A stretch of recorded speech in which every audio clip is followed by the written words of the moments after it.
What's up, everybody? My name is Chad. You're watching Downshift Pass, and this is the 2024 Toyota RAV4 XSE Hybrid.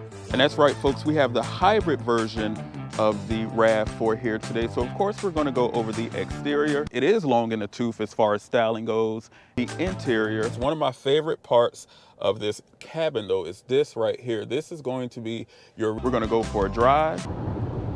Now, road noise on the highway is and do the audio test. So if that sounds like something you're interested in, go ahead and hit that subscribe button and stick around. All right, folks, of course, we're gonna go ahead and start with the exterior styling of the RAV4 here. Now, this car has been out for a long time, so I won't spend too much time talking about the look of it. It's pretty standard here, but the one thing I do love is this color. This is called Cavalry Blue, and it is exclusive to this model year. Looks really good on this vehicle. Now, of course, you do have parking sensors in the front as well, and a camera up front as well for the 360-degree camera, which I'll talk about a little bit more on the interior portion of the video. Now, as we swing along to the side here, these wheels are exclusive to the XSE. They are a black painted wheel, 225 width, 18-inch in diameter.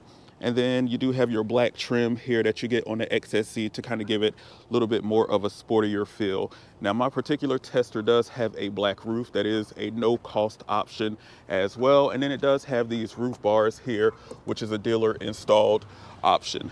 Black mirror caps here, as well as turn signals on the side. And then down below, you do have an all-wheel drive badge here on the vehicle as well. Now, as we swing along to the rear, again, nothing new to see here, folks. LED tail lights as well as headlights. Your turn signal is incandescent. That could be updated. I believe on the next one, they'll probably do that. RAV4 badging on the left, XSE and hybrid on the right-hand side here. And then, of course, you do have your third brake light, which is clear, which is small details that I just appreciate on such a older vehicle. Now, since we're back here, let's take a look at cargo capacity. Now, if I swing my foot under here, the car will beep and it'll open right up. Pretty generous spacing here for the class of car. It's pretty standard what you get in the CRV as well. Now, this does have a cargo cover as standard on the XSE model. And then you'll notice a subwoofer back here as well. This vehicle does have the upgraded JBL audio system, so stick around for that. Now, if I was to lift this here, of course, you have your spare tire. And that's about it for the cargo capacity back here. Now, this tailgate, like I said, you can use your foot to open it, or you do have a button here that you can press and it'll close right up, or obviously you can use the key as well. And I'm just going to go ahead and hop in the back seat. Now, first, let's take a look at these seats here. Again, this is exclusive to the XSE as well. It's a leather and a cloth material in the middle here. I love how it has the blue stitching, just kind of gives it a little bit more character. Now, stepping into the back seat, really good space back here, folks. Of course, I could slide my feet under pretty generously. And then your window back here is power. Once I cut the car on, I'll show you. But power, one touch up and down. You do have two air vents back here, two USB-C ports in the back as well. And then you have map pockets on the passenger side. Now, this does also have a armrest, two cup holders with the armrest. And if we take a look above, the XSE does come with a panoramic roof. So I appreciate it. Kind of gives the cabin a much more airier feel, especially because the black leather, just black everywhere, just kind of opens the cabin up a little bit. Now, this bit block here, I just wish Toyota would do something about this. It takes away from the airiness feel, but it's still pretty airy back here. I really cannot complain at all. No heated seats or anything back here, but seat comfort is really nice. And then you do have this here if you do want to fold the seat flat. It is a 60-40 flat folding seat, and it does recline. So this is the standard seating here, and then if you pull it, it'll recline a pretty good amount to aid you in those long road trips. And I'm going to go ahead and hop in the front, and for this part, I want to take out the key here and show you guys. So this is Toyota's standard key, of course. You do have lock, unlock, press and hold, like I said, for the tailgate as well as your panic button. Now, of course, if you want to get in the car, you can just put your hand behind the handle. Oh, it's unlocked. If you want to lock it, there's some grooves here. You just push that, it'll lock right up. And to unlock, hand behind the handle, and it'll unlock for you. And you are greeted to the front seat of the RAV4. Again, not much has changed, but you do have the blue stitching on the front as well. That looks really good. And then as we move along to the side here, I want to show this off. I love how Toyota gives you physical buttons. This is for your automatic headlight. This is to defrost the front windshield wipers. So if they're frozen or stuck on, you just push that. It defrosts them pretty nicely. View for the camera, heated steering wheel in the XSE. And then this is your auto trip if you want to reset it. And another way to open the power lift gate. So plenty of options for that. Now stepping into the vehicle, I'm going to go ahead and get it started. And let's take a look at this startup sequence.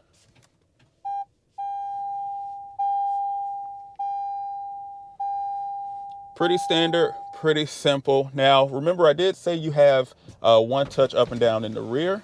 So you just push it all the way down. And I love that the rear windows goes all the way down.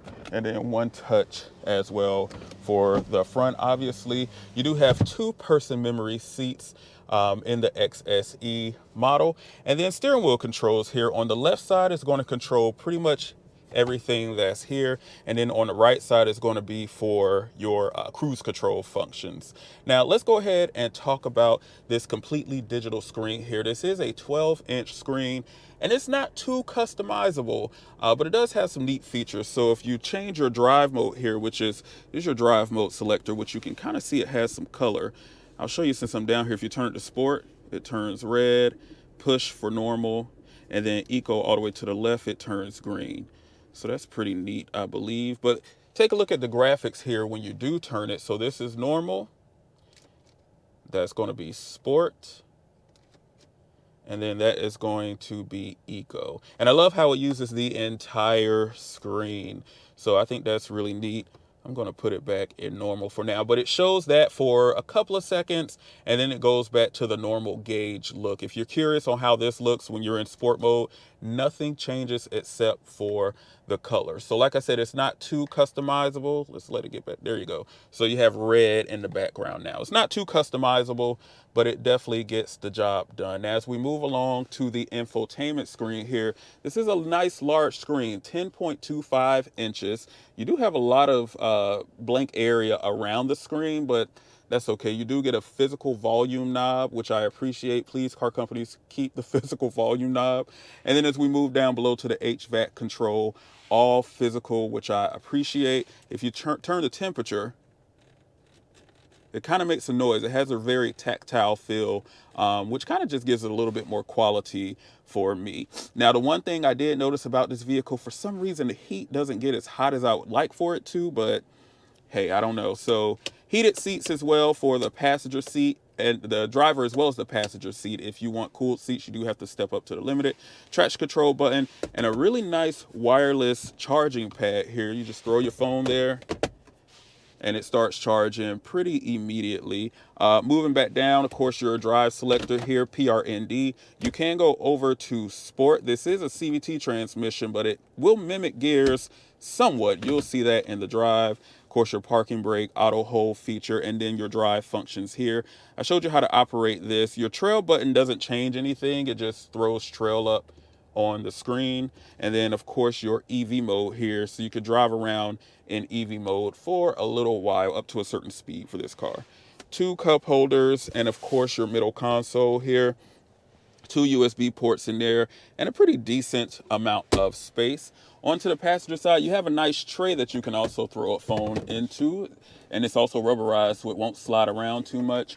And then you do have your glove compartment here, which is damped, and again, a pretty decent size. One of my favorite parts of this cabin though is this right here. This is going to be your rear view camera. Now, if you don't want the camera on, you just flip it here and you can see it's me. And if it is on, I'm waving now, but you can't see it. So it is a really neat feature with the rear view camera here. Now let's go ahead and take a look under the hood and talk about that for a little bit. Now, of course, this is the hybrid version, and the hybrid version is going to give you a little bit more power. Now, this hood is held up with a prop here, and I mean, it lets you know, put it right there. There's an arrow, so I appreciate that. But this is the engine here. It is a 2.5 liter 4-cylinder, again, hybrid engine. So that's what those orange cords are. 219 horsepower in this engine. So a pretty healthy number for the size of the vehicle. 38 miles per gallon in the city, 41 on the highway, and a combined mileage of 39. I'm gonna go ahead and close this up. There we go.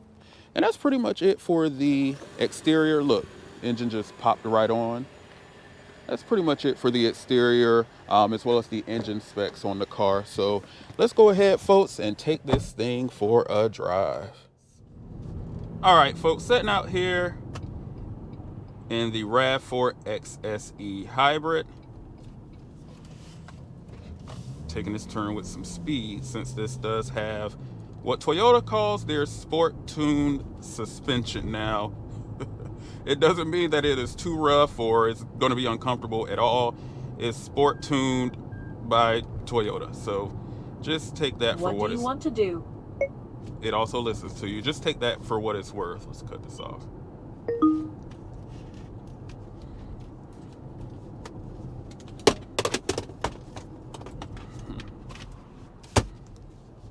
Now, after driving this car for 7 days, I quickly realized why Toyota sells about 400,000 of these a year.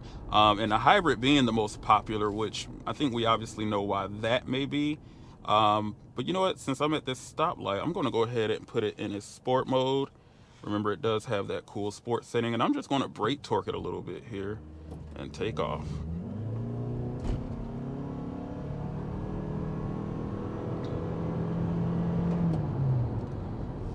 That was about 60 there. Now, Toyota does say the RAV4 will hustle to 60 in about 7.1, 7.2 seconds.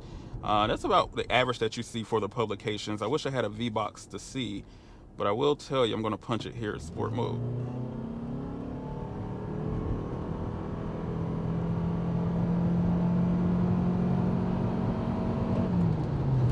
And brake it here. I will tell you, number one, this car sounds so much better than the Land Cruiser, which I know is saying a lot, but my goodness, the way that Land Cruiser sounds. But this is about the RAV4, so let me stick to the topic here. But the power is pretty good. 219 horsepower is definitely adequate enough for most people and most applications, especially we know that most people aren't going to be driving the car hard or accelerating doing 0 to 60 runs and things of that nature. As we come to this stoplight and wait for it to turn green here, a few things that I love about this vehicle. One, comfort. The seat comfort is phenomenal. It does have heated seats. You guys know I'm a heated seat fan. They're okay. Like I mentioned earlier, the heat in the car as well. It doesn't get as hot as I would like it, but comfort is just good. The ergonomics is great. Everything is within reach. You do have your physical controls here. Sight lines are really good. I love how the hood has the creases in it, so it kind of gives it a little bit more aggressive feel. And then visibility out the car front as well as rear, checking your blind spots, is really, really awesome.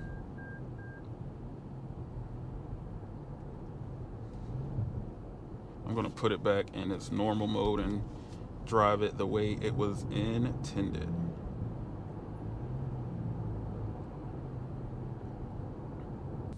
Now, one really neat thing I think Toyota does with their cars and their cameras, I'm going to come to a stop here.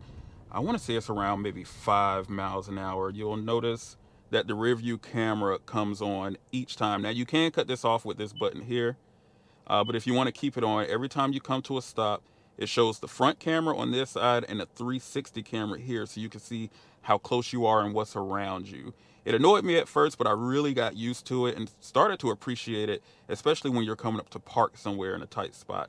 Now, with the 360 camera, if I was to put it in reverse, it'll show the rear view camera, and this right here stitches together what's under the vehicle. So you'll see as I start backing up. So it's kind of like an under car camera for you. So you can see, I mean, even down to the oil spots, you see that. And it really is a useful application for parallel parking. So I can see if I'm right in the middle, and you could just get kind of perfect. You can see how close you are to the curb. It's really useful, folks. And I love that Toyota offers that in the XSE version. Now, again, this is a CVT transmission. You probably hear it. And as I come to a stop, just take a look at the screen here. There you go. So about, 5 miles an hour.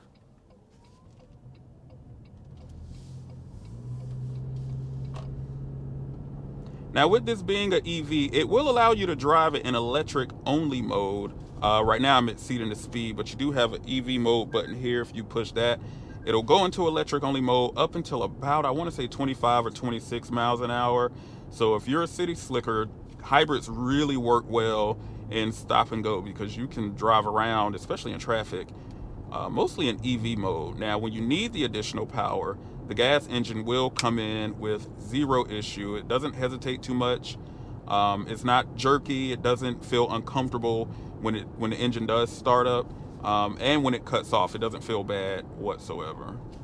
Let's test this sport tune suspension.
Just a little quick fun in the RAV4 hybrid here.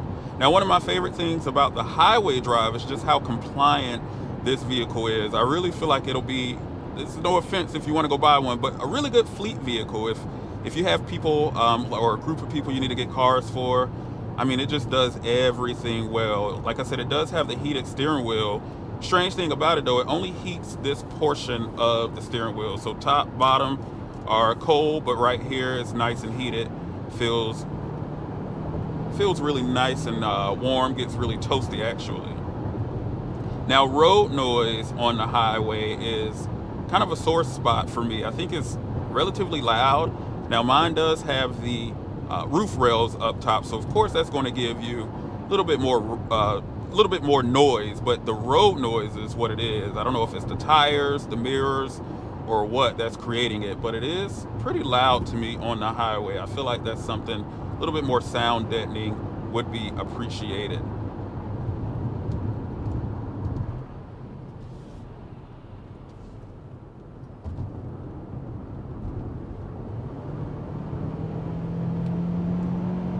Foot planted to the floor here.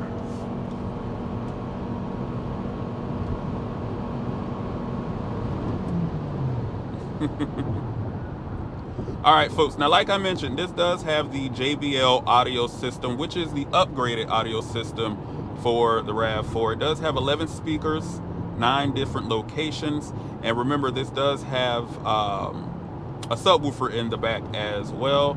So let's go ahead and take a listen to it and tell me what you think.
folks, and drop down in the comments below and let me know what you think about the JBL audio system.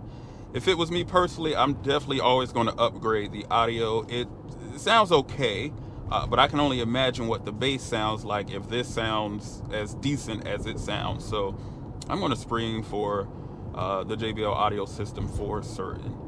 You probably also noticed me attempting to use the adaptive cruise control that this car has. Toyota does have a lane centering situation, kind of a self-driving function, but it's so finicky to me that I just choose not to use it. I would much rather the car just do its radar-based thing than try to maintain the lane, because a human can do better than this computer can, which is not saying much.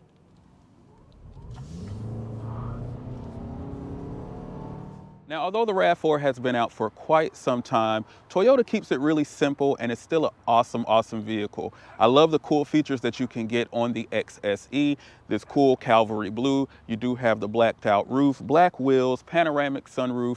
It's a really good vehicle. Now, with all that being said, it is not perfect. It is long in the tooth as far as styling goes, and it's not the largest on the inside. And I think the power could be up now, especially going forward. 220 horsepower is enough for the vehicle, but I think it could use more. But great gas mileage, all around just an amazing vehicle. Now, if you are in the market for a smaller crossover SUV, the RAV4 will definitely fit the bill. But if you made it this far in the video, I absolutely appreciate you for watching. Go ahead and hit that subscribe button, as well as share it with a friend if you learned something new in the video. And with that, I'll see you in the next one. Bye-bye.